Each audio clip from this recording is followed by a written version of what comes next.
بسم اللہ الرحمن الرحیم۔ دوستو، رسول پاک صلی اللہ علیہ وسلم نے حضرت عباس ابن عبد المطلب رضی اللہ تعالیٰ عنہما سے فرمایا کہ میں آپ کو ایک عمل عطا نہ کروں یا آپ کو عطیہ نہ دوں کہ جب آپ اس پر عمل کریں تو اللہ تعالیٰ آپ کے اگلے پچھلے اور نئے پرانے غلطی سے کیے ہوئے، جان بوجھ کر کیے ہوئے، پوشیدہ اور ظاہر تمام گناہوں کو معاف فرما دیں۔ تو پھر رسول پاک صلی اللہ علیہ وسلم نے آپ کو صلاۃ التسبیح کا طریقہ بتلایا۔ صلاۃ التسبیح کسی وقت کے ساتھ مخصوص نہیں ہے، جب بھی آپ کو موقع ملے تو آپ اس کو ادا کریں۔ سب سے بہتر یہ ہے روزانہ ادا کریں، اگر نہ ہو سکے تو ہر ہفتے میں ایک مرتبہ ادا کریں، یہ بھی نہ ہو سکے تو ہر مہینے میں ایک مرتبہ ادا کر لیں، یہ بھی نہ ہو سکے تو سال میں ایک مرتبہ ادا کریں، اور یہ بھی ممکن نہ ہو تو کم از کم زندگی میں ایک مرتبہ ضرور اس کو پڑھیں۔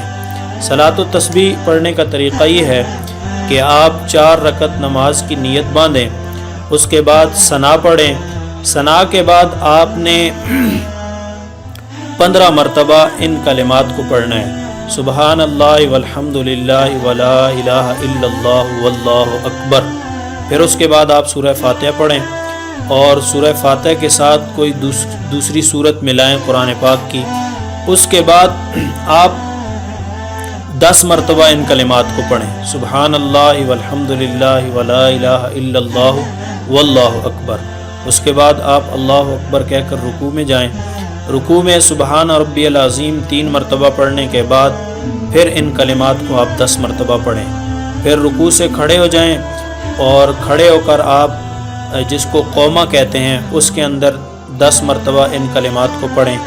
پھر آپ سجدے میں جائیں، اور پہلے سجدے کے اندر سبحان ربی الاعلیٰ 3 مرتبہ کہنے کے بعد ان کلمات کو 10 مرتبہ پڑھیں۔ پھر سجدے سے اٹھ کر آپ بیٹھیں، جس کو جلسہ کہتے ہیں، جلسے میں آپ ان کلمات کو 10 مرتبہ پڑھیں۔ پھر آپ دوسرے سجدے میں جائیں تو سبحان ربی الاعلیٰ 3 مرتبہ پڑھنے کے بعد ان کلمات کو 10 مرتبہ پڑھیں۔ یہ ایک رکعت کے اندر 75 مرتبہ 75 جس کو آپ کہتے ہیں 75 مرتبہ یہ کلمات ہو جائیں گے، اور ہر رکعت میں اسی ترتیب کے ساتھ آپ 75 مرتبہ پڑھیں۔